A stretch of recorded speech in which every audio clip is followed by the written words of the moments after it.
मेरी लाडली बेटी, शाम को आते हुए राशन लेते आना, और हाँ, मुन्ना के स्कूल में फीस भरनी है, उसके लिए पैसे देते जाओ। बीवी की इस मांग पर जेबें उल्टी करके दिखाने के सिवा बड़े के पास कोई दूसरा उत्तर नहीं था। माथे पर चिंता की शिकनों के साथ सवेरे तो बड़ा भाई अपने काम पर निकल गया, लेकिन उस शाम उसने पूरे परिवार के सामने इस आर्थिक संकट को दूर करने के लिए एक प्रस्ताव रखा। क्यों ना हम उस प्लाट को बेच दें जिसे बाबूजी ने लक्ष्मी को शादी में देने के लिए खरीदा था। बेटी को दी हुई चीज वापस नहीं मांगते, पाप लगता है। लक्ष्मी का जन्म होते ही घर खुशियों से भर गया था, तभी तुम्हारे बाप ने ये तय कर लिया था कि ये प्लाट लक्ष्मी का है, जो उसे उसकी शादी में दे दिया जाएगा। माँ ने अपना विरोध जताते हुए कहा, कौन सी बेटी? वो बेटी जो प्रेम विवाह कर घर की इज्जत को खाक में मिला गई और पिताजी की अंतिम यात्रा में भी शामिल नहीं हुई। बड़े ने टोन मारते हुए कहा, मेरा मुंह मत खुलवाओ यहाँ। कौन नहीं जानता कि लक्ष्मी को उस दिन गली के नाके से ही लौटा दिया गया था और उसने अपने पिता से कई बार मिलने का हक भी छीन लिया गया था। माँ ने बेटी का पक्ष लेते हुए कहा। माँ की इस बार से दोनों बेटे चुप हो गए। ना बड़ा बेटा कुछ बोल पाया, ना छोटे बेटे के मुंह से कोई शब्द फूटा। थोड़ी देर की शांति के बाद छोटा भाई बोला, प्लाट बेच तो देंगे, पर क्या लक्ष्मी कागजात पर दस्तखत करेगी? मुझे नहीं लगता वो हमारा भला सोच भी सकती है। आखिर है तो औरत जात, पुरुषों की परिस्थिति कैसे समझ पाएगी? काफी वाद विवाद और सोच विचार के बाद सब इस बात पर सहमत हुए और पड़ोस के मोहल्ले की लक्ष्मी की दोस्त को बुलाकर लक्ष्मी को घर आने का न्योता दे दिया गया। अगले दिन सुबह से गली के नाके पर खेल रहे बड़े भाई के लड़के ने कहा कि बुआ आ गई, बुआ आ गई की आवाज सुन घर वाले चौकन्ने हो गए। दोनों भाई मन में द्वेष और नफरत के साथ उसको कैसे घर में आने के लिए कैसी दुविधा में थे। वो कहते हैं ना कि ज़रूरत के वक्त गधे को भी बाप बनाना पड़ता है। उसी कहावत के हिसाब से दोनों भाई बहन से बात करने के लिए तैयार हुए। दरवाजे पर जब बेटी और दामाद ने पूरे 7 साल बाद कदम रखा तो माँ की आंखें भर आईं और दोनों को बड़े प्यार से घर के अंदर लेकर आई। बेटी और दामाद भी माँ का इतना स्नेह देखकर भाव विभोर हो गए। शाम को साथ में बैठे बेटी दोनों बेटों और दामाद के आगे हिचकिचाते हुए माँ ने ही प्लाट का मुद्दा उठाया। लक्ष्मी को थोड़ा अंदेशा था कि कोई बड़ी बात होगी। लक्ष्मी उसी दिन ये सोच रही थी कि ऐसी क्या बात हो सकती है जो खड़ूस भाई उसे बाप का मुंह दिखाने में के खिलाफ थे, वो अचानक इतनी कैसे पिघल गए। लेकिन अब उसको सारी बात समझ में आ गई। लक्ष्मी ने तिरछी नज़र से पति की तरफ देखा तो वो बोल पड़ा, देखिए माँ जी, शादी से पहले जो कुछ आपका था वो आपका ही रहेगा।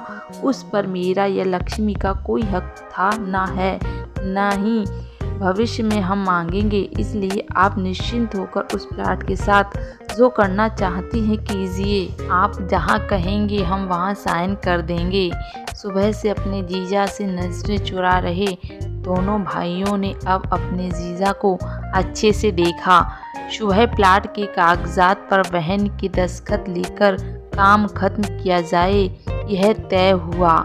सब इस मीटिंग को खत्म कर उठ ही रहे थे कि टीवी पर अनाउंसमेंट हुआ कि आने वाले 21 दिनों तक देश में लॉकडाउन लगाया जा रहा है। लक्ष्मी के पति ने फ़ोन पर बात करने के बाद कहा, अब हम क्या करेंगे लक्ष्मी, कल की बस भी रद्द हो गई है और 21 दिनों तक कोई बस नहीं है, हम तो फंस गए। इस खबर से दोनों भाई बहुत निराश हो गए, क्योंकि एक तो उनकी आमदनी कम थी और 2 लोगों का और खाने पीने का बोझ बढ़ गया था। लेकिन माँ अंदर ही अंदर खुश थी, क्योंकि इतने वर्षों बाद घर वापस लौटी बेटी इसी बहाने कुछ दिन आराम से उसके साथ रह पाएगी। दोनों भाई फुटकर सब्जी और फल बेचा करते थे। कुछ दिनों में ही लॉकडाउन के चलते और कोरोना वायरस के चलते लोगों ने उनसे सब्जियां और फल खरीदने बंद कर दिए। पहले से खराब उनकी आर्थिक स्थिति और ज़्यादा खराब होने लगी और वह मन ही मन लक्ष्मी के कदमों को अशुभ मानने लगे। बहन और जीजा जी से उनकी यह हालत छुपी नहीं थी। लक्ष्मी के कहने पर उसके पति ने दोनों भाइयों की सब्जी और फल की रेडियों पर लोहे की और जाली फिट कर दी। बाजार जाकर दोनों के लिए कैप, हाथों के दस्ताने और थोक के भाव से सब्जी और फल खरीद लाए।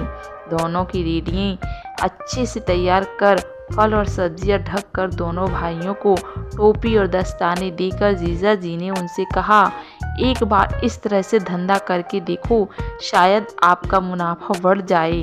थोड़ी आनाकानी करने के बाद दोनों भाइयों ने जीजा जी के समझाए अनुसार धंधा शुरू किया। 2-3 दिनों बाद ही कोरोना से घबराए लोग अब ढकी हुई फल और सब्जियां और दस्ताने और सेफ्टी का ध्यान रखते बेचने वालों से ही फल और सब्जी खरीदने लगे। इस तरह समझदार दामाद की वजह से धीरे धीरे दोनों भाइयों का धंधा अच्छा चलने लगा और उनके घर का गल्ला जो पहले खाली हो गया था अब धीरे धीरे भरने लगा। माँ जैसे अपने मरे हुए पति से मन ही मन संवाद साधने लगी। देखो जी, आपकी लक्ष्मी सच में लक्ष्मी है। उसके पांव घर में पड़ते ही घर खुशियों से भर रहा है।